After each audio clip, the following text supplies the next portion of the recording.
Hello, everybody.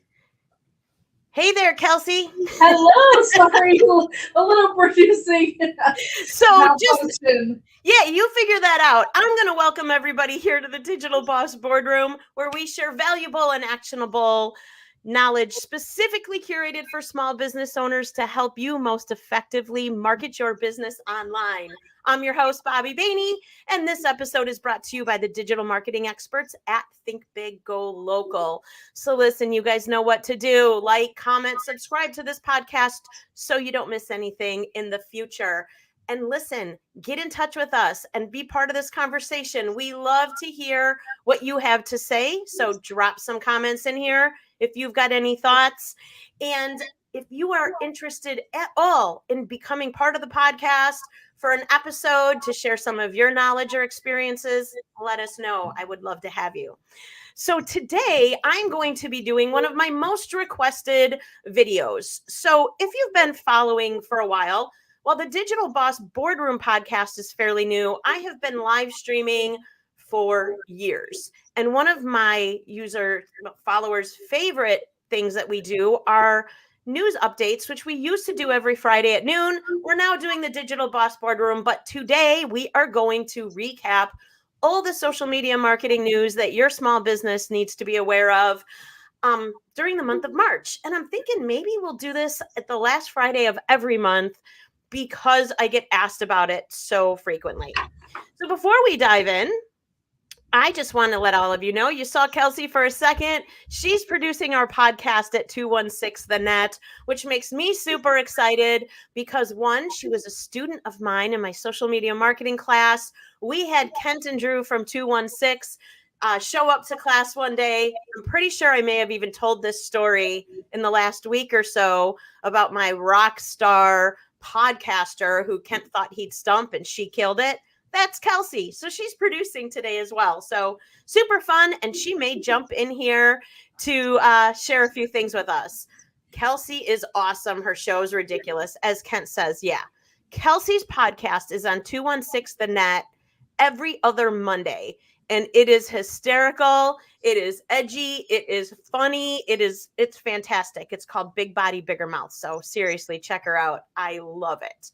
All right. So let's jump into some news. I feel like I'm going to be all over the place today because I've been taking notes. This is what I have to do every day. As you know, Kelsey, I almost feel like I'm hearing feedback. I don't know. I have to take notes every day. This is what I've got to do in the morning is jump in, get on my computer and see what changed while I was sleeping, right? Social media moves quick. Things change daily.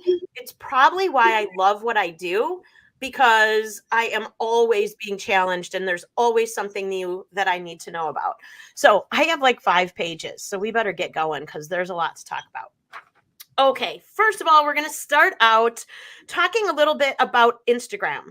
So Instagram is doing some testing on carousel posts. And I'm going to outline some of the new things they're doing. Now, I love carousel posts in Instagram because they're phenomenal for engagement. Every time someone scrolls to that next image, that's engagement, which helps your content be found more readily in the algorithms, right? So they're looking to kind of level those tools up a little bit. And by the way, I do believe that Facebook is talking about bringing carousel posts, organic posts, not paid posts, back to the platform, which would be awesome. So here's what Instagram's doing with carousels right now. They are testing out ways that you can comment on specific carousel images. So right now you put up a carousel, all the comments apply to the post in general. Now you may be able to go @1, @2, 3, whatever image you want to comment on. And that post, that comment will actually only be specific to that image as people are scrolling through. Kind of cool. They're also testing out collaborative carousels. So let's say somebody puts up a carousel post and I want to add something to it. I would be able to do that if the account owner gave permission. So that could be a ton of fun. And then they're also looking at expanding the number of images in a carousel post from 10, which is what you can currently put up, to 20, which is going to really increase engagement in your profile.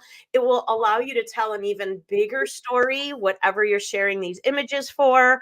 I think this is an awesome feature, only in testing mode right now. And I'll let you know if any of these features actually launch.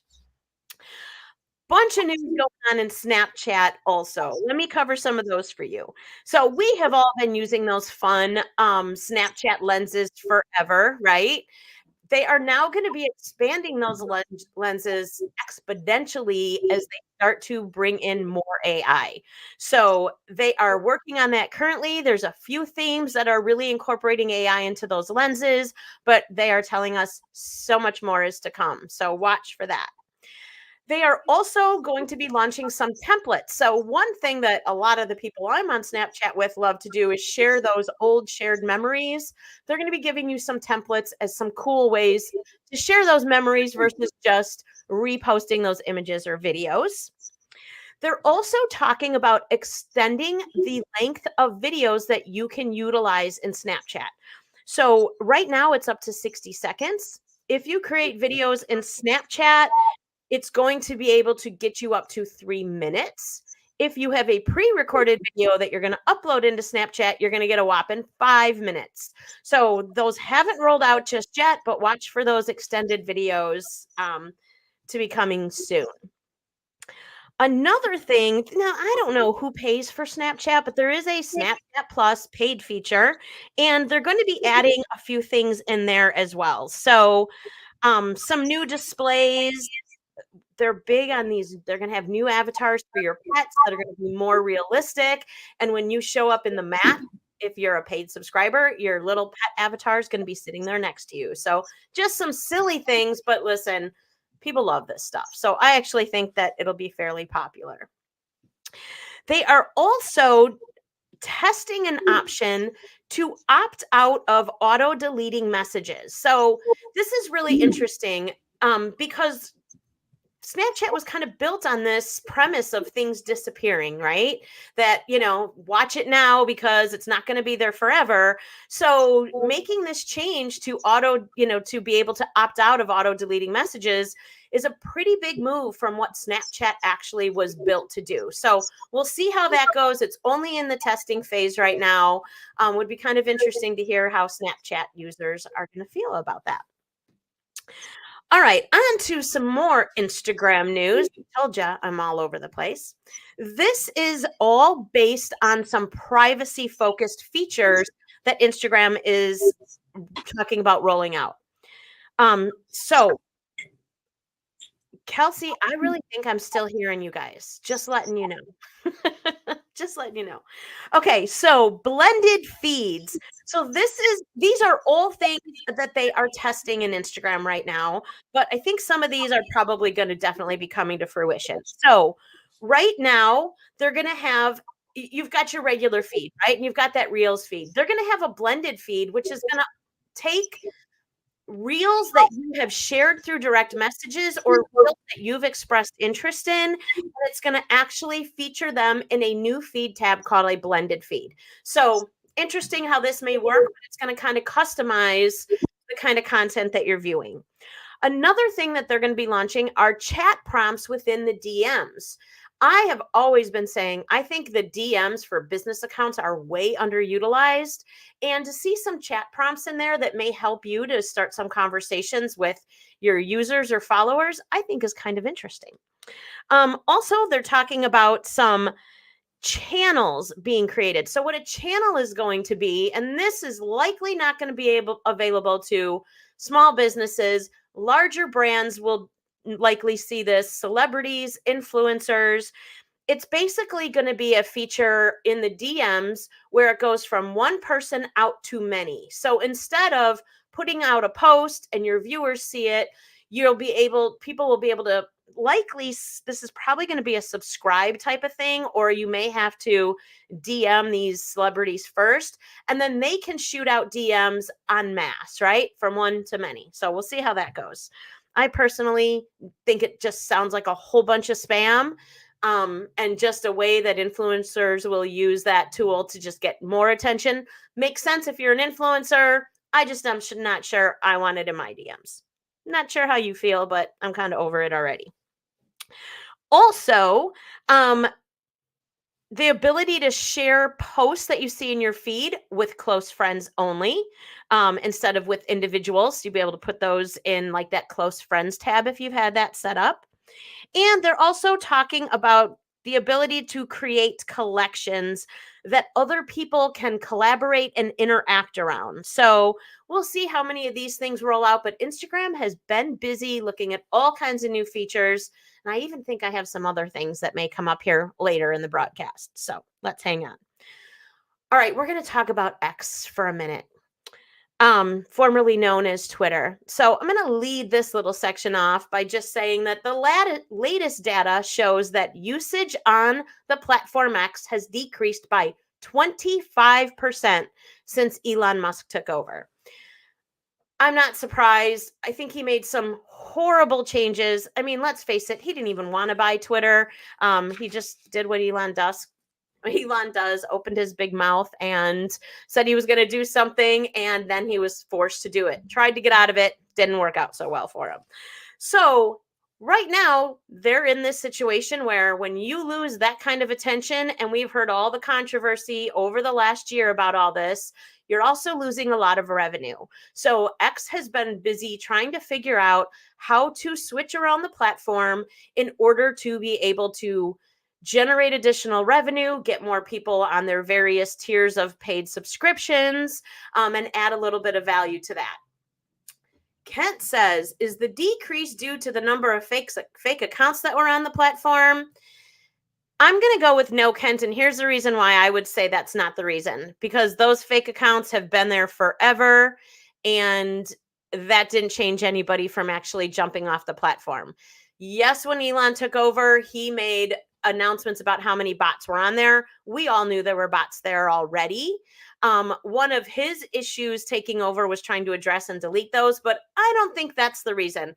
One of the biggest reasons people got off was because of the change in policy and the change in moderating content that went on Instagram or on X. So what happened was a lot of paid advertisers got off the platform because they didn't like the content that was showing up on either side of their paid ads. So if there's a lot of hate speech, you're seeing, which we are seeing a vast increase of when Elon started to make some changes to the platform, advertisers no longer wanted to be there. Journalists no longer wanted to be there. There was just an awful lot of people that bailed. And I think that was really the crux of it. But bots were definitely a problem, just not the biggest problem Twitter's got right now. So what are they looking to do to change and increase some revenue? Well, for one, they are looking at adding a adult content section to X. So this would be something that would be designated as adult content. They're saying it's really, it's to keep people safe so they know what they're going into. But everyone else really feels like this is X's attempt at maybe creating something like an OnlyFans sort of page. In all honesty, there's space in the market for that. I don't think it's the worst thing ever, as long as they are careful enough to make sure they know who's getting into that adult only section, and advertisers get to be very clear about where ads get placed. But that's something that's really only being tested right now. We'll see what happens.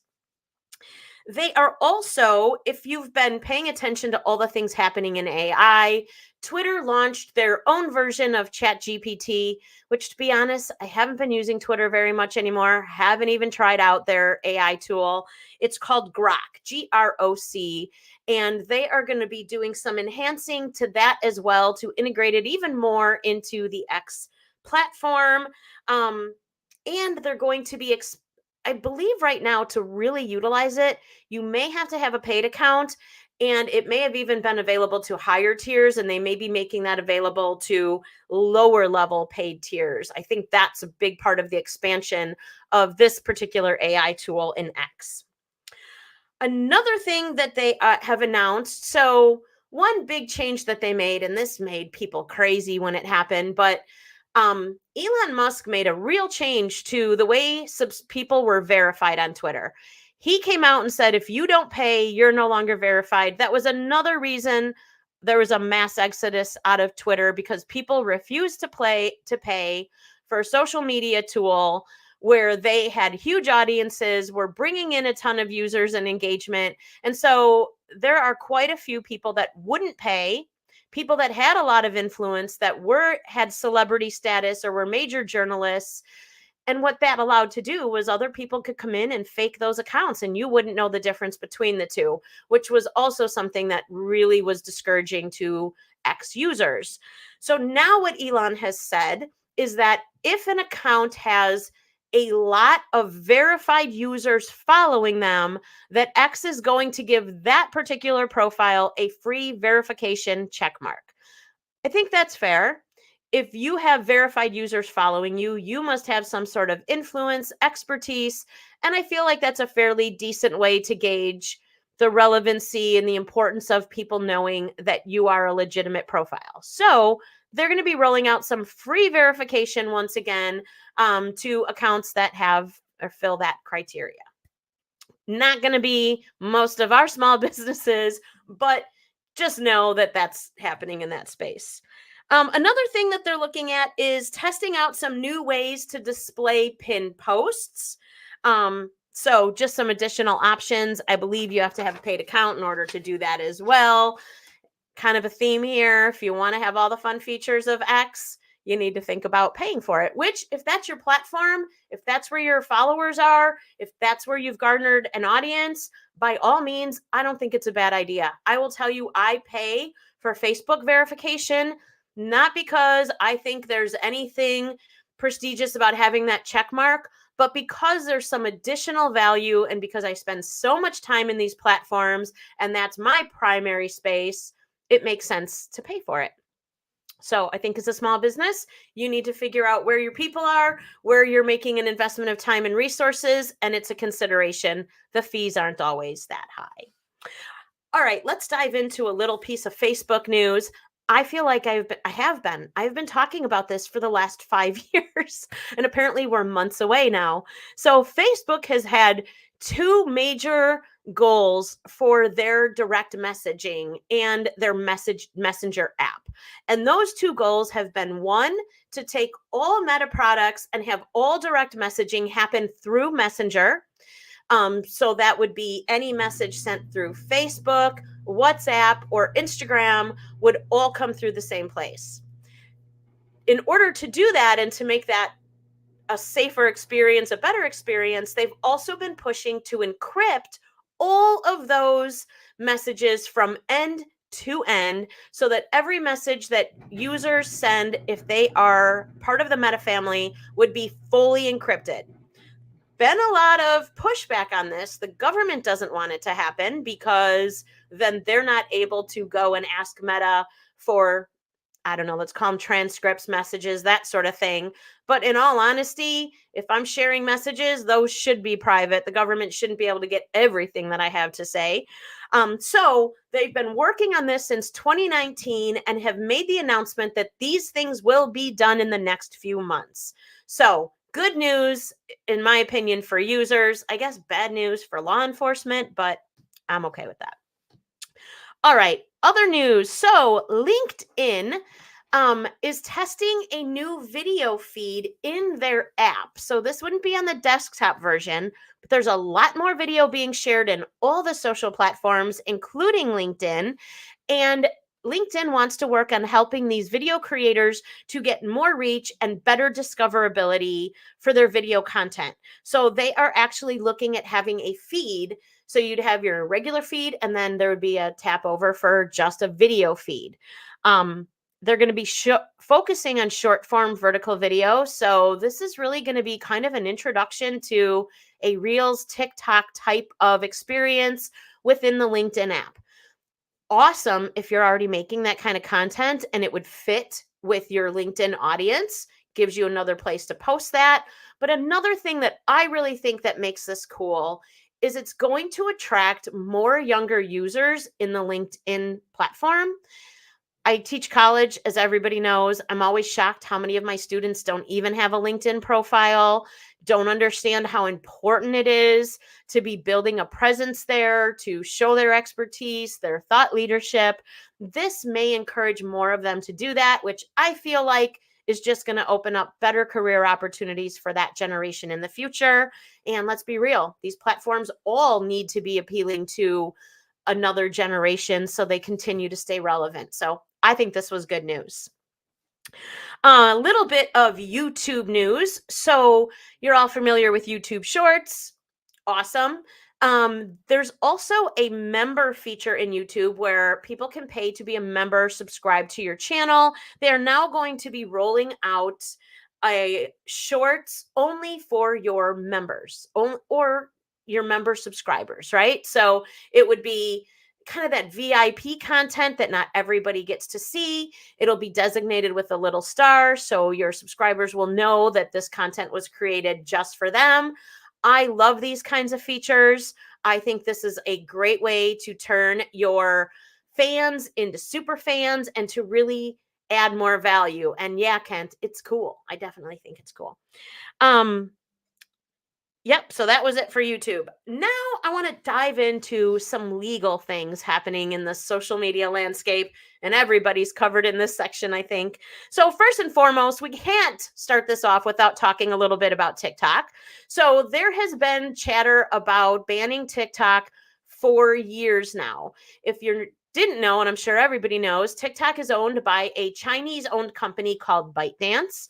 And because of that, there is a lot of fear, and actually, I think a lot of proof. We're going to talk about that in a second, about data being mined through this app from user cell phones and things like that, and then being available to the Chinese government, right? So this is something the US has been concerned about for a long time.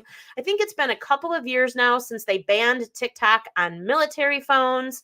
I know there are some major corporations that have banned TikTok use on corporate-owned phones. I also know major corporations who you guys have all seen. Jessica Kane has been on here a couple times already, and she works for a cybersecurity agency, and they just launched a TikTok and did some investigation and felt it was fairly safe for their audience. But you know what?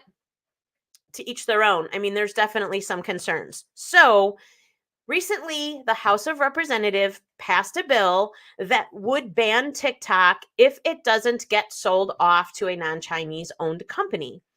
What has to happen now is that bill needs to go to the Senate, and the Senate will probably do some negotiation. I'm sure it may go back and forth, but it has to be approved by all of Congress to go to the president to become a bill, right? So right now, what's happening in the Senate, which I think is interesting, is a lot of the information that has been being discussed about the reasons for the creation of this bill. Obviously, there were briefings that happened, hearings that took place. A lot of that information is classified, and the Senate is calling for those briefings to be declassified so the general public can actually understand what these risks are and what has happened in the past and what might actually be being shared. I would love to see that stuff because, to be honest, if you have a cell phone and you connect your bank or you have a debit card and you use it, that data is getting sold all over the place and you're being marketed for it. I think you run that same risk with a lot of social media. So tell us what's different. So I hope they do release that stuff, especially before they start banning apps that we love and use personally and to grow our businesses. Okay, so that's the legal stuff around TikTok. This doesn't really affect us right now, but worthy of mentioning, the EU is a lot stricter, I think, in the rules that they pass to protect their citizens from some of these digital platforms and certain marketing strategies. They passed a law called the Digital Markets Act. It was really a way to limit the gatekeepers from online space. So allowing us to get onto our cell phones, go onto our favorite platforms without these major tech companies, Meta, Google, being able to really control our experience. Right now, of course, they passed this new law, and Meta, Apple, Google are already potentially in violation. So there have been investigations launched. So we'll see how that all turns out. Another thing worthy of mentioning, this kind of goes back to Elon Musk and X. The Center, what is it called? The Center for Countering Digital Hate has been letting people know about some of the changes that were taking place on X in terms of just this lack of moderation, right? And so Elon Musk sued them, saying he was able to pull all that down because of free speech and that they had misleading claims, and went before a judge who tossed that suit out and said, you haven't proven that that's what the situation is. They have a point. What they've been saying is legitimate, and free speech isn't enough when you're allowing this kind of information to go on the platform. So Elon Musk's lawsuit got tossed. Just important to kind of watch, because I think what happens is we hear a lot of these people talk about these things and say they're suing them and that it's not legal. We don't always hear the follow-up of what actually happened. So I wanted to mention that one. And then another really big one involving TikTok comes out of the state of Florida. So Ron DeSantis has signed a law that restricts TikTok use in teenagers. So the way this law works right now, and there's a lot of other parts to it, but the primary thing is that anyone under the age of 14 is banned from using the TikTok app, period. If you are ages 15 and 16, you can have the app, but you have to have explicit parental permission. Not exactly sure how this is all working out in the app and how you stop people from lying when they sign up, or how you get explicit parental permission for this, but they're really kind of leaving it to these platforms to figure it out. They're also saying that if they detect a platform that belongs to someone under the age of 14, these tech companies have 10 days to remove the profile or incur a $10,000 fine per occurrence. All right, so let's kind of dive in and see what this all means. I'm going to be honest, I don't know that I have a problem with this. I'm mixed. I have mixed feelings on it. My children are grown, but if I was a parent, I don't know, should the government be making those decisions, or should I be able to make that decision, whether my child even has access to a device that they could download TikTok, and what are they using it for? Who are they connecting with? Are they setting it to private? Like, I feel like a parent could make decent use out of that platform. However, as a social media expert and college instructor, I also am really very well aware of the severe consequences to teenagers who are misusing social media, who are negatively influenced and impacted by the use of social media. So I'm also kind of okay with it. I don't think it's the worst thing. I actually maybe wish more parents felt the same way, then we may not be having this conversation. But I don't know that this has been challenged yet. Maybe it will be at some point, but that is the law that is going into effect. I think there are other states that may follow suit. I believe the state of Montana banned TikTok altogether recently. Not sure how they're going to enforce that or where that's at right now, but important to pay attention. I'll tell you, I have a client that we just started a relationship with for the sole purpose of selling a product that we know would move really well on TikTok. Right now, at this point, we're reconsidering whether we want to make a big investment into TikTok advertising and platform development, knowing what's going on. So I think this is something small businesses really need to pay attention to, as it could certainly shift your strategy very quickly, depending on how quickly things move along with some of these legal issues that are coming into play. So pay attention to that. So this isn't legal, but let's talk a little bit about elections right now, because election season is upon us, and we all know what happened in the last couple of electoral cycles. And so let's talk how social media is kind of addressing some of those challenges.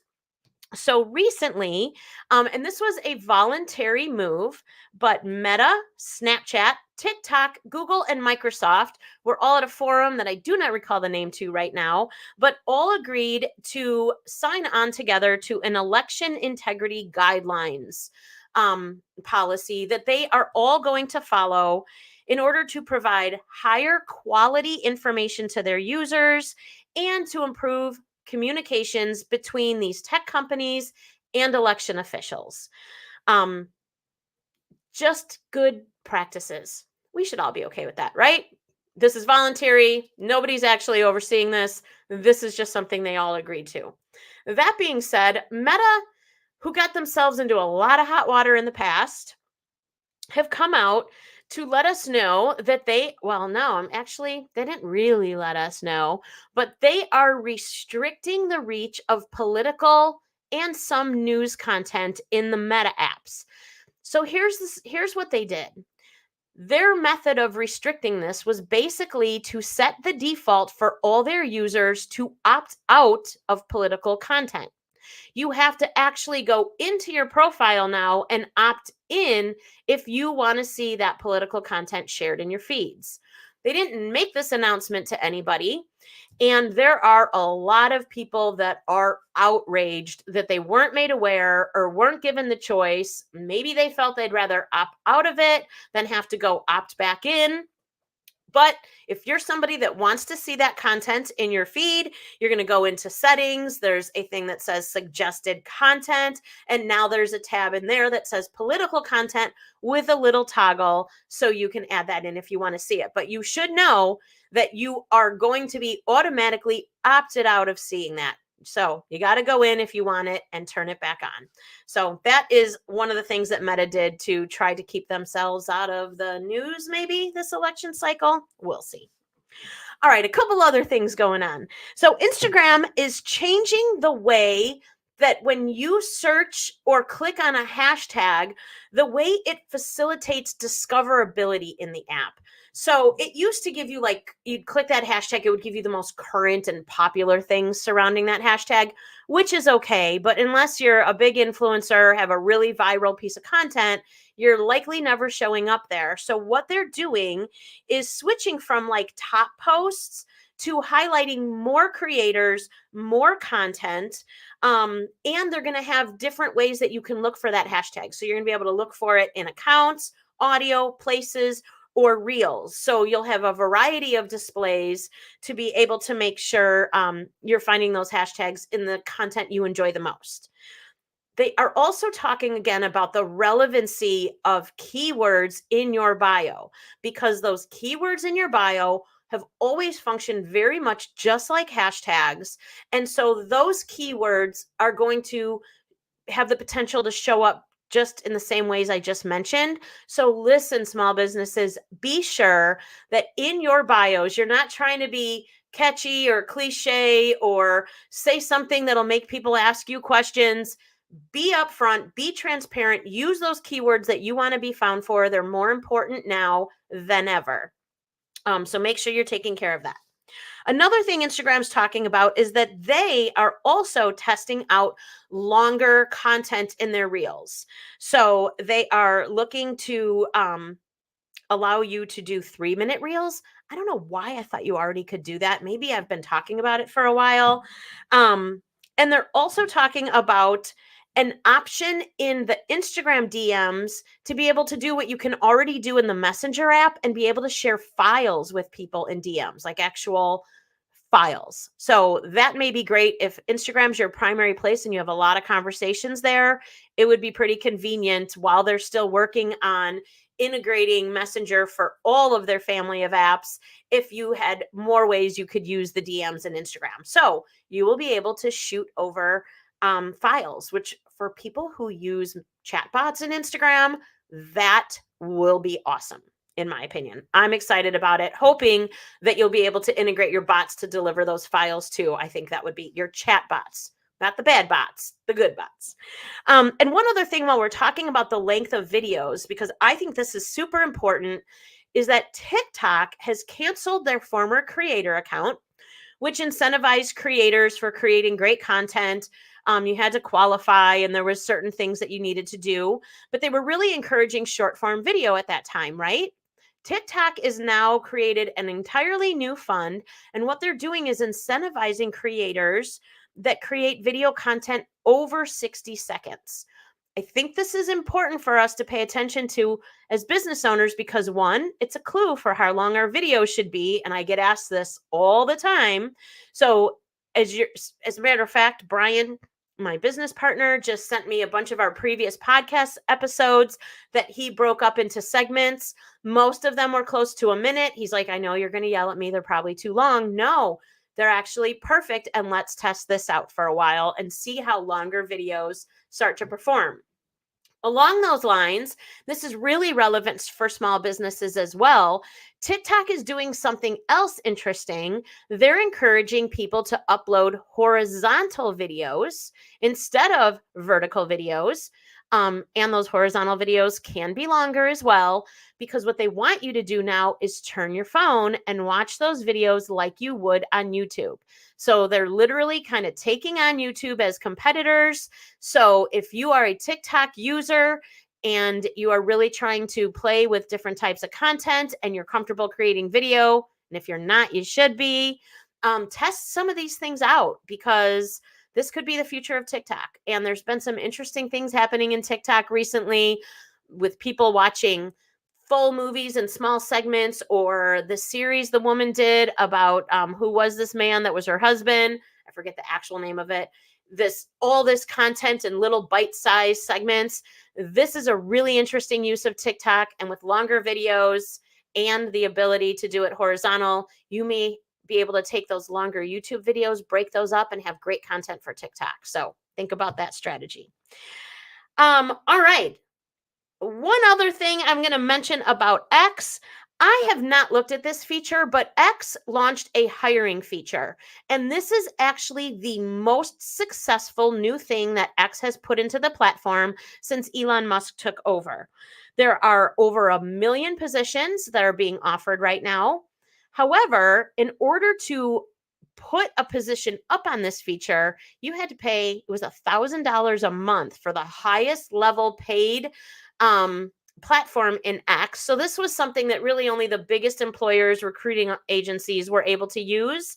They're actually going to be making this available to some other people now, so that more paid users will be able to utilize it. They're also working on improving the job filters for better discoverability, so the users are able to search more accurately for positions that they're actually seeking. So interesting addition, and especially when you consider LinkedIn has always been the place for this. I think it's great that there's another avenue for people to go looking for career opportunities. Another thing that TikTok has launched about their live, going live, like their live video feature. So basically, in order to go live on TikTok, you have to have 1,000 followers. So there's that. So not everybody is able to do it. But when you go live, there's all these ways for the actual creators to make money. I find the whole thing to be so freaking ridiculous. I actually don't even understand why people, you know what, if you're a band or you're a singer and you're really doing something to entertain me, or you're a nonprofit and I get that. But the things that I see people throwing money at creators for, I don't even understand. I just don't get it. But right now, if you are a subscriber to, you follow someone, you're following their live feed, you can get some custom subscriber badges, custom reactions, subscriber only chats. They are talking about launching some other things like shout out prompts, Discord roles, gaming partnership requests, prioritizing comment responses to subscribers, and requesting specific performances from whoever you follow. Interesting. Not going to apply to me. But if you go live on TikTok, you should know about all those things. And if you have 1,000 followers, you should know that that's an opportunity for you to actually generate revenue, depending what your business model is. There's all kinds of ways you could approach that. So getting to 1,000 should actually be your TikTok goal number one. All right, a couple other things going on. I'm telling you, I could do this all day, but I'm probably going to cut it. I'm going to cut it short here. We're on our last page. We almost got it. LinkedIn. Has anybody contributed to a collaborative article yet? drop a comment if you had, and let me know what you think. I contributed to a couple because I wanted to test the feature out, and it's actually really cool. So what it is LinkedIn has AI built in that will actually create some prompts, feed it out to specific people, basically inviting them to contribute their thoughts on the prompts that they have shared. So the prompts they gave to me were fairly decent. They were all in the digital marketing space. Jumped in, contributed to a few. The cool thing is when you see the other contributors, it's just a direct, obvious list of people that you may want to connect with because you're like-minded, possibly in the same space. I liked it for that. I liked that it gave me a way to share thoughts without having to actually think about creating the content because the topic was right there for me. Thought it was awesome. I'm not the only one that thinks that. It has been a huge hit for LinkedIn. There have been millions of people that have contributed to these prompts. Actually, they are seeing every quarter it is multiplied by 4 the number of users that are starting to interact with these collaborative articles. So they're going to be doing a few things to improve them. One, they are going to be adding an unhelpful button. So if they were to have fed a prompt to someone that doesn't leave a helpful contribution, they're going to allow other users to say, this is unhelpful. LinkedIn can then pull it down and get better about what they're showing to different experts, which is one of the other improvements, is improving that algorithm so that they're showing the right topics to the right experts to create a really excellent piece of collaborative content by the time everybody has put their 2 cents in. They are also trying to reframe some of the questions to make them more specific. I think this is really important because some of the questions were very vague, maybe had more industry specific kind of acronyms that didn't seem like it would be as relevant to a wider audience. So I think that's a great improvement. So if you haven't done that, watch for that feature. Super cool. Great way to get your name out and be seen by a potentially brand new audience because the other collaborators may not have ever heard of you, aren't connected to you. So great way to expand your reach. This is just brief, but if anyone remembers the launch of the Be Real app, I thought it was stupid. Tested it out a few times. However, I knew college students, people we had working for us, said they could be out on a Friday night. That Be Real notification went off and the whole bar stopped. So I guess there was a generation that was loving it. However, I don't know what their usage is right now, but I do know that the app may not be around for much longer because they are very close to completely running out of money, and it doesn't appear there's anything to save them at the moment. So I don't think a lot of businesses probably jumped into that one, but if you've been utilizing the app, just know it may be going away soon. And then this is actually exciting to me. So I had mentioned earlier that Meta has paid subscriptions, which basically make it look like you're a verified account, right? So you're a paid subscriber. And yes, in fact, they have verified who you are. As a matter of fact, I said I'm a verified member for Facebook, and they won't even let me change my profile photo without going through the whole verification process again. So it's only $11.99 to be verified. It makes sense for me because one of the things is access to a customer service person, which is really difficult sometimes, but it has saved me in some tough situations with some of my clients. You can now also have a paid verified account for your business profile as well, which I haven't done yet, but will be doing. And now Meta is wanting to kind of expand the value offered to these subscribers with some new features, which I want to mention to you now because some of them are pretty great, like this first one. 8 times a month, they're talking about letting you put an actual link on your reel. That is awesome. I have some clients that it would be worth the $12 a month just for that feature if we could do that. So I think that that is huge and huge for your business. Can you imagine instead of having to say, go to the bio or hoping people will listen to, maybe you calling out the web address, that there's actually a link? Awesome. The other thing is they're going to do better original content protection. Not really sure how they're going to do that. They say there will be human eyeballs on it, making sure your content isn't taken. So that's one other feature. They're talking about faster ad reviews. my ads get reviewed really, really fast. So I'm not really sure how much faster they can go, but hey, if they can do it, awesome, because ads are really important to businesses. So I think that would be important. They're also talking about better access to customer support. Amen, Meta. Please, please, please, because I struggle so hard to find out how in the heck to get help when I need it. It was pretty easy the first week that I was a subscriber, and I don't know if they changed things, but it seems like it's so buried I can never find it. So better access would make it worth paying for, especially if you're a social media manager for a brand or a business. That would be huge. They're also talking about an alternative display for brand messages. They weren't very specific on what that meant, but one of the other things they're talking about is an alternate brand verification badge for businesses. So my personal one is blue, the business one may be gold, something to that effect, just so you have that quick visual, personal, creator, or a brand. So that's all. A couple other things happening with Meta right now, and then we're wrapping this up, is they will now allow you to pin up to 3 reels on your Meta platforms. That is awesome. They're also now letting you edit the data in your reel. So this is pretty important. If you post your reel and you go into the edit, they're going to allow you to edit your description, edit your audience. They're also going to let you edit your thumbnail, and they're going to let you select custom audiences for who can engage with you in the comment section. So just some ways to really refine the way people can interact with you, the way you can target who's seeing your video content.